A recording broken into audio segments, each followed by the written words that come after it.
David, that's not true. I was part of the plan. I was part of the organizing committee for the planning document. We were very specific in talking about outcomes in terms of how people perceive the process of going through the criminal justice system, how people perceive or are factually treated with regard to access to a lawyer. These are the things we're talking about. Outcome doesn't just mean the disposition of a criminal case. That's not what we were talking about when we organized the document. I'm literally telling you, it's not a matter. Okay, but then no, there are multiple when outcomes. You organize. There are multiple when you use your. There are multiple. No, David. Let me finish my thought. Like you asked me, let you finish the thought. There are multiple outcomes that we're talking about.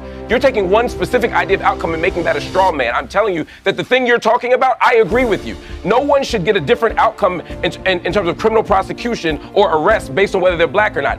If I commit a crime, I should have the same outcome as you, irrespective of what your race is. We agree, so we don't have to argue about that silly. But shouldn't we? We don't have to argue about that silly point. Mark, I'm talking about something different. Mark, just to come back to this, if there is official guidance that says it does not mean treating everyone the same or being colorblind, surely, actually, in the system that ultimately we would all like to see, we would treat everybody the same and we would indeed be colorblind. If those two things happened and genuinely happened, that would actually be racial equality utopia, because nobody would be adversely judged according to their skin color and everyone would be treated the same. Now, I don't for a moment suggest that is what's been happening, right? I don't.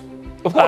And we see it, and this we're seeing with George Floyd, we saw it one way, with Henry, we're seeing it another way. But actually, ultimately, if the new guidance just reversed that statement, then we might go some way to getting somewhere. No. Well, I know you don't think so, but I think we would. Anyway, look, I want to change. The statement is in response to the realities on the ground. I know, that's all I'm saying. I know, the but statement actually, is in response. But actually, and it's funny because the right wing, when it comes to racial profiling, when it comes to racial profiling, the right is always like, wait a minute, the black people are committing all the crimes. Why don't we put the police there? Why don't we search the black people? They say, well, let's not be colorblind. Let's acknowledge who's doing the crimes. And yet somehow now we want to be colorblind. Okay, let's move on. It's a double standard. It's a grift. And just listen to Henry's father. I want to say it again. Listen to Henry's father. I agree with that. Anyone who's watching in the UK, notice the people who are exploiting this for racial divisions.